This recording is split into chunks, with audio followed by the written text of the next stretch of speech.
Vamos tentar, Pistelli, agora.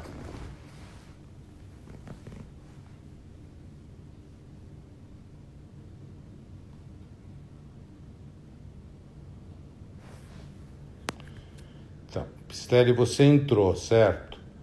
Você precisa pedir para participar. Boa!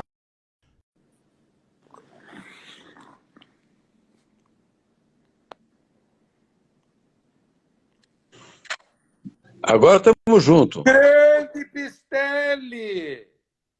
Estamos junto, não estamos? Grande! Tá me ouvindo, Pistelli? Você está me ouvindo? Professor Doutor Pistelli, está me ouvindo?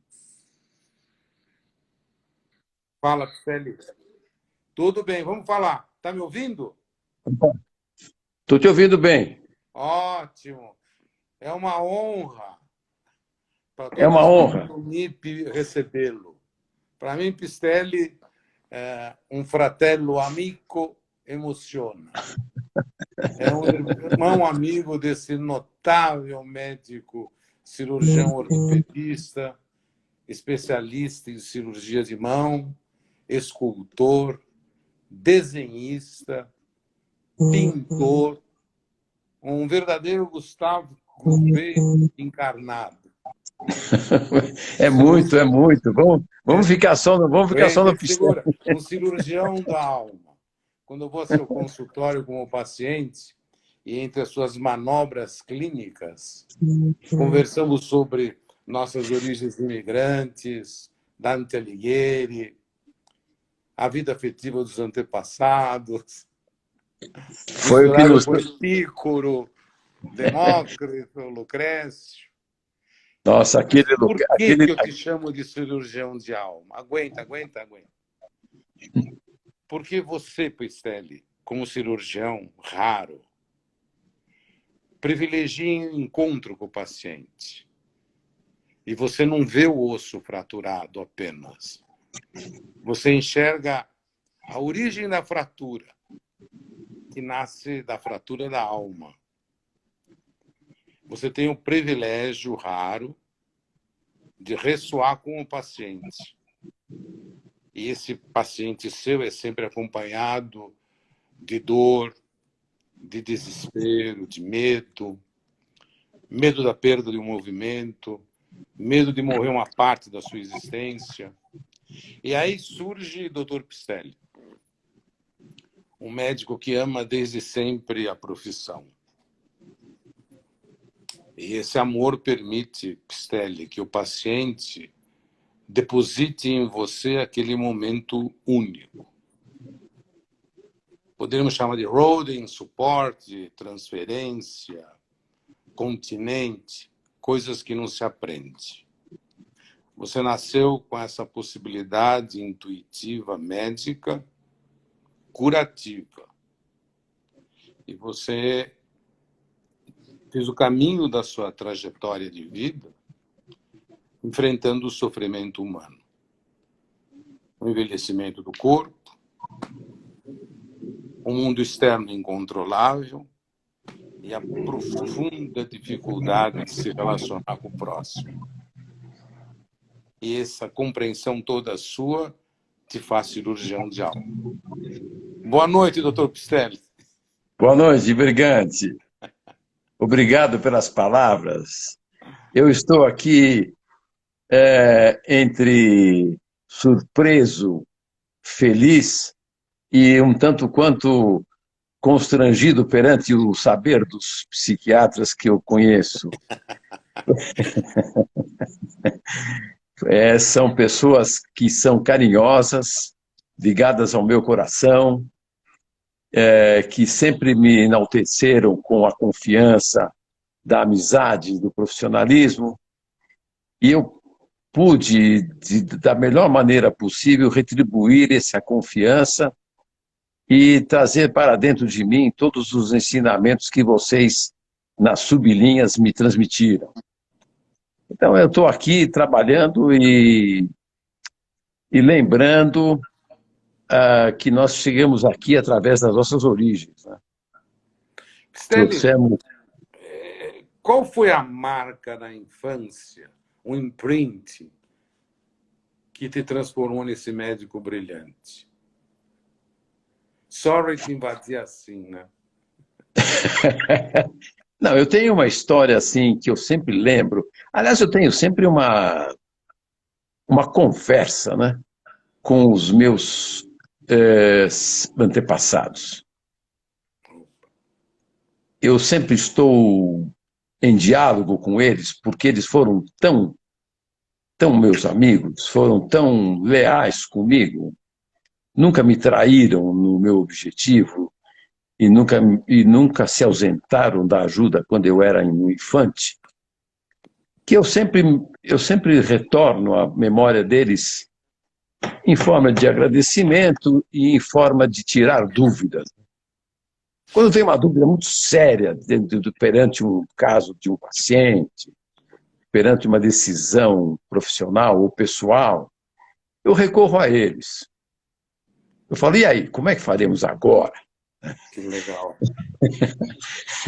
E a resposta eu já percebi, já aprendi que ela não vem de imediato, né? Mas ela vem durante o sono, no despertar do dia seguinte. A cabeça acorda com a resposta. Então eu confio nisso, né? É um privilégio. Você sabe que Berzelius, o que criou a composição hexagonal do carbono, a junção, ele lutava durante muitos anos para descobrir a combinatória do carbono, oxigênio, hidrogênio. E num determinado sonho surge o hexágono, o núcleo benzênico, que vai ser a base de toda a química orgânica. Eu acho que essa é a intuição sua, que você permite que as tuas raízes permaneçam vivas.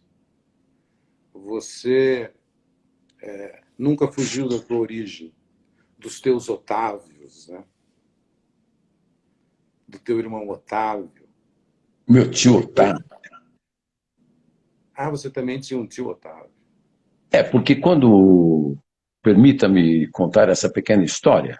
Conta, conta. São as raízes, né? Eu era menino e morávamos em São Paulo. A família do meu pai, que era de São Carlos, era a nossa referência emocional. Eu tinha 7 anos de idade. E eu me reportava a essa família, meus primos que ficavam na distância, porque eu morava só com meu pai, minha mãe e minha irmã. Então, todas as férias eu ia para São Carlos vê-los. E o tio mais novo, irmão do Você meu ia pai, como? Você ia... aí eu de trem era tão engraçado, porque o meu pai não tinha muito tempo de me acompanhar até a São Carlos. Então, o que ele fazia? Eu, com 6, 7 anos, ele comprava uma passagem no trem da Estação da Luz, da Companhia Paulista, entrava comigo no vagão, colocava um banco confortável ao lado de alguém e colocava um papelão no meu peito escrito "Vai para São Carlos". E eu partia e ele avisava lá alguém, falava, olha, esse menino vai descer em São Carlos, por favor, quer avisá-lo quando chegar na estação? Então eu ia sentado ali, não mexia na tabuleta para não desviar o meu destino, né? E lá chegava e encontrava minha avó na estação, que me pegava e falava, o seu pai fez isso de novo com você? Eu falei, foi. Ele me colocou no trem e aqui estou. Então, aí ficava lá os 2 meses das férias da escola, né? Esse meu tio Otávio, ele veio para São Paulo depois adoecido. E passou um tempo em casa, foi para um hospital, meus avós vieram acompanhá-lo, ficaram em casa, e meu pai e minha mãe eram muito afetivos e receberam aquela crise familiar com alegria. Transformaram o revés de uma doença numa convivência com meus avós. Enquanto meu tio estava no hospital, e depois eu ficava sempre observando. Um médico chegou em casa para conversar com meus avós e eu me escondi embaixo de um buffet na sala para ver a conversa. E ele falou, o seu filho terá mais um dia de vida. Os rins faliram. Naquele tempo, 1948, não havia diálise, não havia nada, e ele morreu. A morte desse homem e o sofrimento que eu vi estampado na face da minha avó quando recebeu a notícia do profissional me suscitou um impulso de estudar para ajudar. Que beleza. Você me faz lembrar, Célio, uma passagem de Freud, em que em vários trabalhos ele vai repetir essa mensagem alemã, que é a criança é o pai do homem. Que é a tua colocação agora, que é bonita, né? Aquele momento de morte, de vida, onde você define o teu caminho. Você, naquela época, foi bastante discípulo de Heráclito. O Heráclito tem, nas suas frases, que foi legada, que sobrou, graças a Deus, né? Ele escreve que é viver de morte e morrer de vida.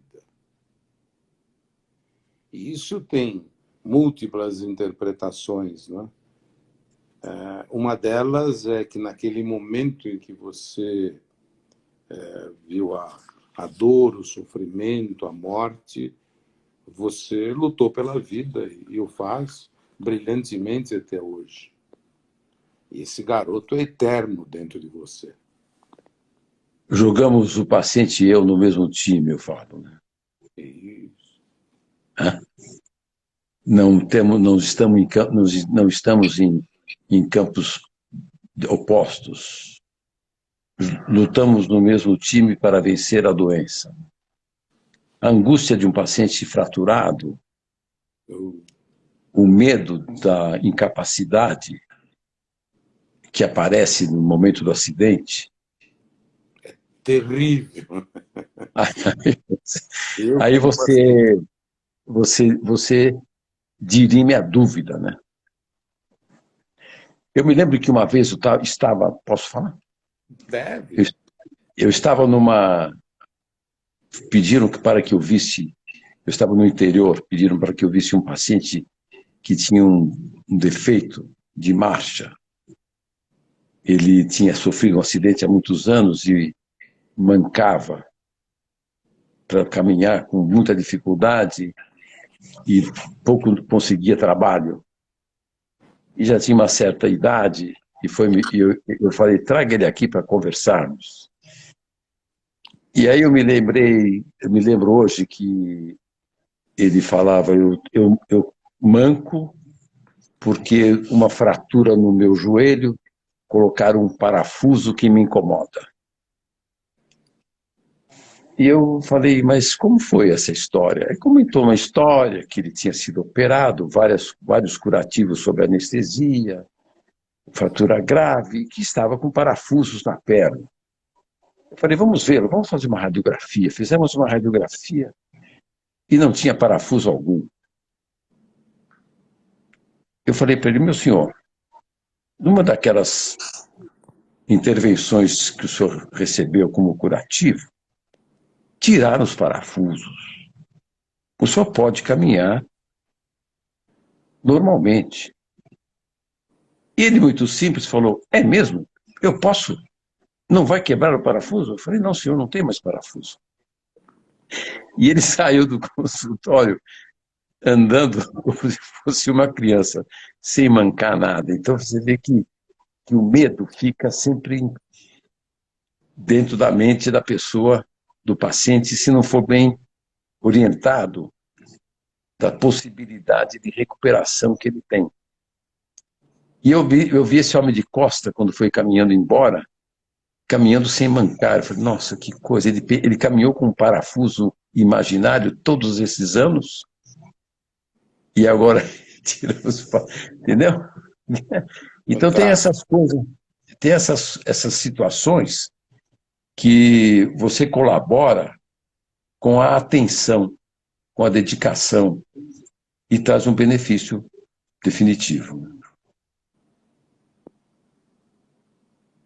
Essa sua maravilhosa cirurgia, e eu tenho visto várias que você faz, ela tem origem na sua arte, no seu desenho.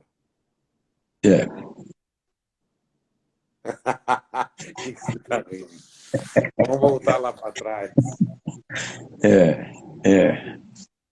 Não, isso aí, tinha um professor, né? Eu, quando tinha 13 anos, fui para o colegial, né? Para onde você foi? Eu fui para a escola do... Para o Dante Alighieri. O Dante Alighieri. Meu pai falou, você vai fazer o Dante Alighieri. E eu tomava aquele bonde na Praça Oswaldo Cruz e ia até o... entrou no Dante Alighieri? Um colégio aristocrata.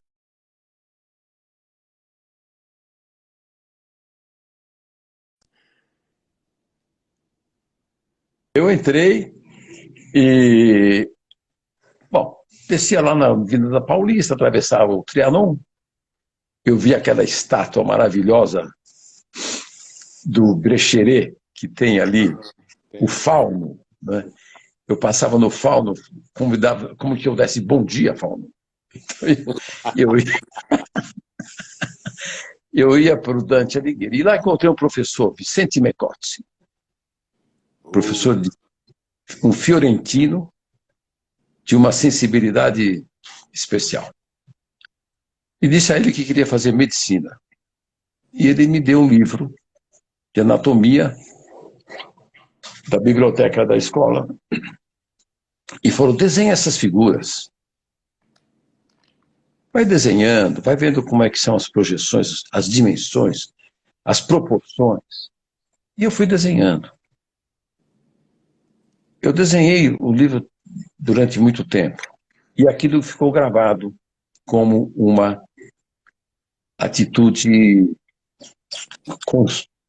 constante, né?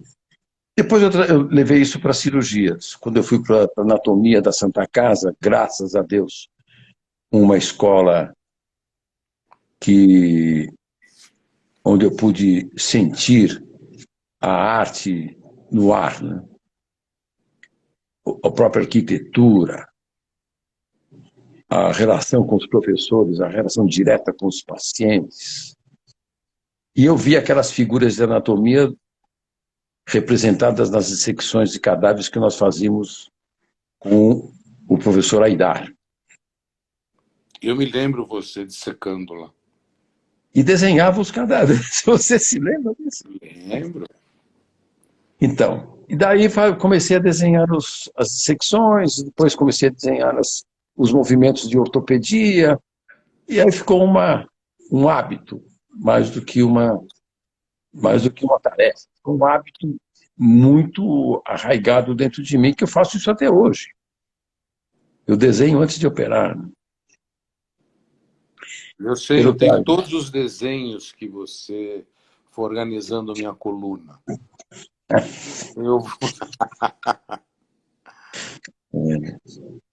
Mas isso é interessante, isso é muito... Então, eu gosto muito do nosso trabalho, porque ele nos alimenta, né? Ele nos alimenta. E com essa dedicação, você transmite para o paciente o cuidado necessário. E assim vai. Assim caminhamos, né? Eu estou sentindo hoje que a medicina está evoluindo por uma era do protocolo. Ah, esse protocolo. O protocolo é uma expressão latina, que é proto, que é o que vai à frente. E colo vem de cola. Então, eles colavam e punha, procura-se vivo ou morto, ou qualquer hora, e protocolava. E sempre vinha assinado por um burocrata imbecil que existe até hoje, inclusive na nossa profissão. É uma Bom, tristeza você protocolar. Quem tiver na média do protocolo se salva. Quem tiver fora... porque o protocolo ele tira a inibe, relação do médico com o ele inibe todo o talento médico. equesto. Quando você vai com o seu talento e dá de cara com o protocolo, ou você tem muita coragem e rasga o protocolo e cuida do paciente, ou você fica um enfermeiro a serviço do protocolo. Né? Na Santa Casa de Misericórdia, que entravam na nossa época 6.000 pacientes por dia, os ambulatórios, tudo, tinha um único micro-bar, que era a Toca. E quando eu vou nesses santuários modernos, eu me sinto numa balada. Tem restaurante, tem todos os tipos de comida, tudo infectado. É uma loucura. E aquela construção da Santa Casa e a nossa faculdade dentro das enfermarias possibilitou essa oportunidade rara do contato direto com a cura e a morte, regido por grandes mestres, que a gente não poderia deixar de falar do nosso guia espiritual, o Dr. Maffei. O Maffei, ele foi, assim, uma chave, né, no nosso cérebro. Né? Foi. Quem passou por ele é arranhado até hoje. Como entra nesse estado que a Mariana quer saber? Bom, tem uma coisa interessante. Uma vez eu estava sentado numa daquelas janelonas da Santa Casa, nos corredores, fazendo um desenho de uma perspectiva da capela. Então eu estava ali desenhando e passou uma Maffei. E ele passou e viu aquele desenho e me falou: você está no lugar errado. Isso você precisa ir para a Bienal. Meio caçoando, né? Só um minutinho, o quê? Para entrar. Mariana quer entrar, como faz? Ela vai no Brigante. Sim, esquisito. Brigante. Clica o Brigante e entra. Então, aquilo lá era assim, você ficava assistindo uma aula de cardiologia, ou uma autópsia, ou uma aula daquele nosso querido professor de dermatologia, Cerruti. que falava, se você dobrar a receita, você está cometendo um pecado contra o médico, não dobre uma receita. Então, identificar essas coisas que nós estávamos fazendo, de vez em quando você passava e via uma perspectiva de uma freira caminhando junto com um paciente, eram coisas que entravam dentro do nosso coração e nós guardávamos na mente como uma aula de carinho, de atenção. Quase igual a mesma atenção que os nossos gestores, governadores têm em relação aos pacientes de Covid. Primeiro, eles Quase. fazem exercício ilegal de medicina. Trump, esses caras todos prescrevem remédios, deveriam ser presos. São médicos. Mas ali nós tivemos uma... A gente perdeu isso que você está trazendo com a tua arte toda, a relação ética que havia. A relação ética com o professor, com o doente, com a morte. Bom, E hoje a gente vê esses babacas e essa mídia que, para vender tempo, jogam as pessoas dentro da morte, mostrando como se morre entubado, como se empacota uma criança, e produzindo um horror de pânico, de paranoia. Eu tenho recebido quantidades grandes de pessoas desesperadas, são induzidas por um falso auxílio comunicacional. Deveria se orientar, e aquele campo de batalha é para gente que é treinada para isso. Foi difícil a gente entrar em contato com os cadáveres de primeiro ano, com as primeiras mortes, as angústias, os vômitos, a vontade de sair correndo e virar qualquer coisa. E você esses tentou. caras jogam 24 horas por dia essa mentira, porque eles não mostram os curados. É uma questão perversa, em nome do capital. E lá onde a gente estava, naquela Santa Casa, o único gênio que eu conheci na vida foi Walter Maffei. Ele nunca falou de dinheiro, ele vivia como professor, dedicado integralmente à arte. Era um violinista espetacular. Sim. Tocava violino à noite na casa dele. E, como você falou, ele nos olhava. Eu não sei se ele nos olhava certamente com muito amor, mas ele nos olhava com uma dúvida se conseguiria fazer de nós médicos verdadeiros. Então, quando eu falo para você que eu tenho um respaldo de ancestrais com quem eu tiro as minhas dúvidas, eu sempre tenho uma preocupação de não ultrapassar os limites dos ensinamentos de uma fé. Perfeito. Então, às vezes, as cirurgias que nós fazemos, eu tenho certeza que nas suas sessões de psiquiatria que você realiza, nós sempre temos um diálogo com o paciente e um diálogo com os nossos mestres. Ao mesmo tempo que nós falamos com o paciente, nós pedimos a aprovação aos mestres da execução do nosso trabalho. Sem dúvida. Concorda? Totalmente. Tem frases Então, que ecoam diariamente. Por exemplo, cada um tem a pressão arterial que merece. É uma verdade absoluta. Nossa, às vezes eu fico Menino, hipertenso. por que o senhor não deu uma paulada na cabeça, era mais rápido?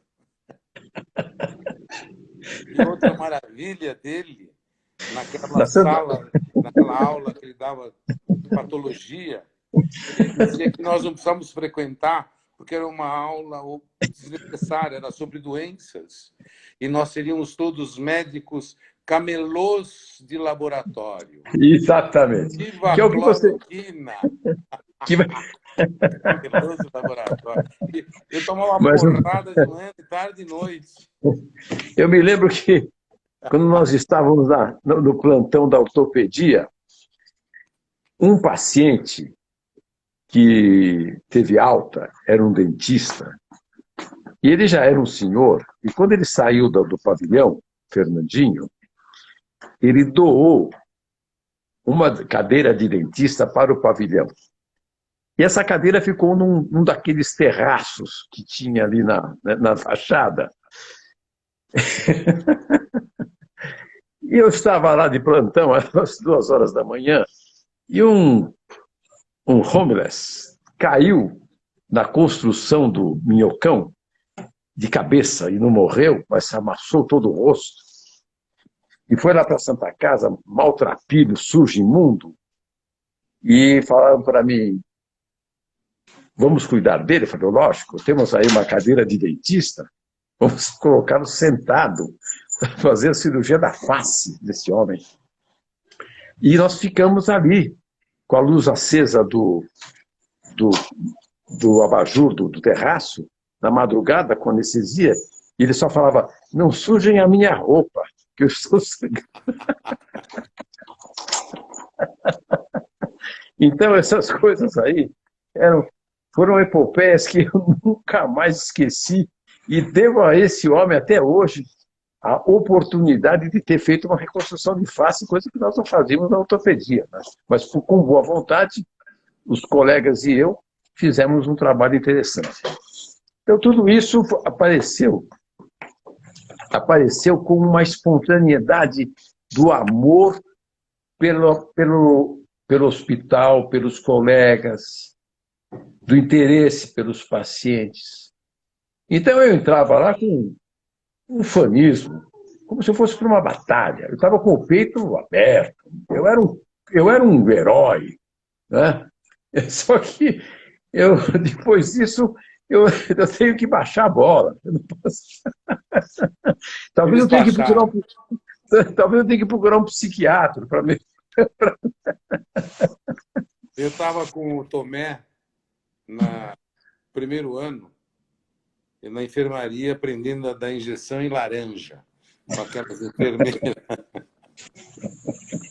a carregar paciente, limpar aquilo lá. E aí uma enfermeira, como havia naquela época, falou assim, doutor Brigante, e eu procurei o doutor Brigante, eu estava fantasiado de branco e careca. Eu tinha 18, 19 anos. Ela falou, os doutores poderiam constatar óbito do leito 322? Ela falou, por gentileza. E nos acompanhou e tinha lá um corpo.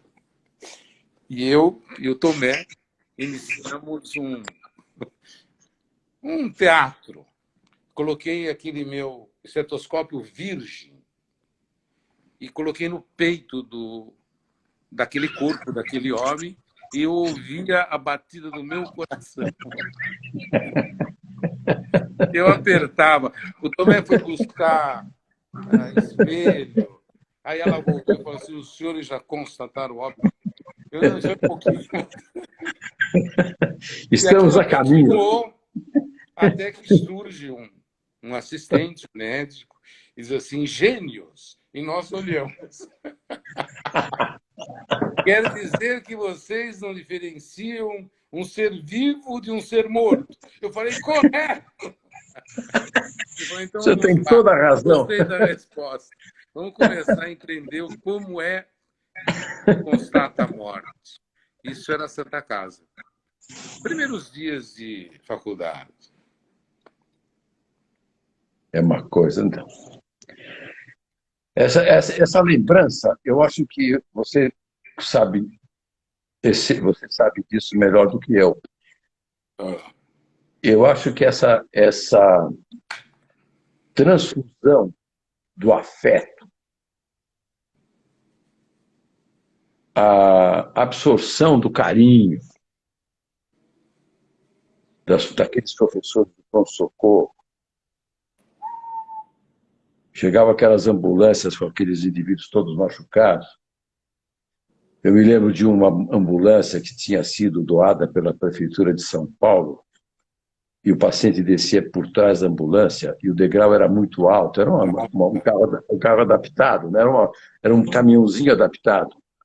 Então, nós falamos para o paciente desse, ele falou, me arruma um paraquedas, de tão alto que era o morro.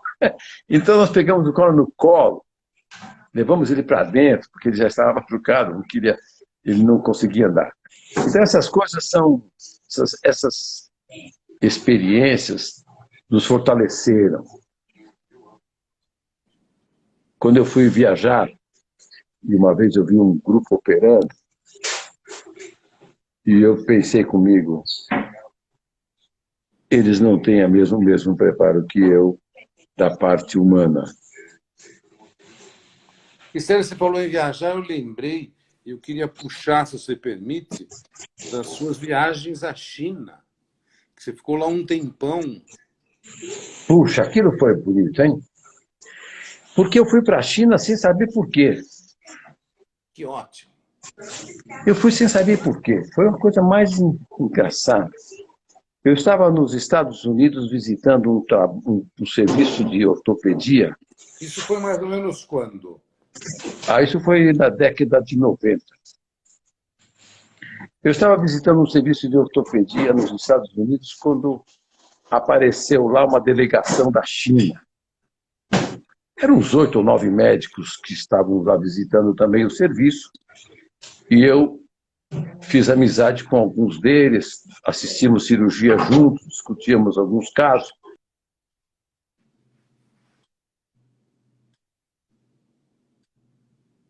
Opa.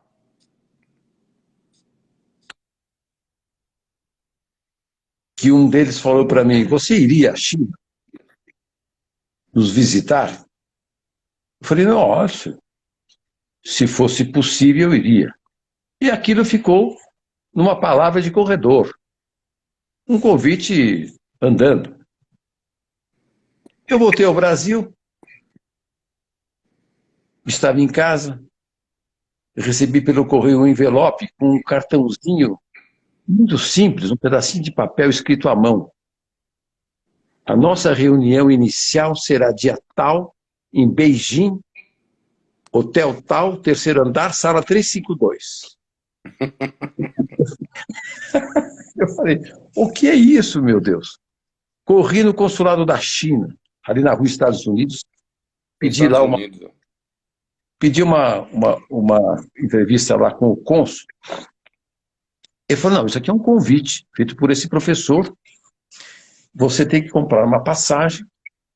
E me deu o endereço. Eu fui na Avenida Ipiranga, tinha lá uma agência de chineses. Peguei um avião com aquele papelzinho e fui para a China. Viajei 3 dias. São Paulo, Los Angeles, Tóquio, Tóquio, Beijing. Cheguei na China, era uma madrugada, umas 3 horas da manhã.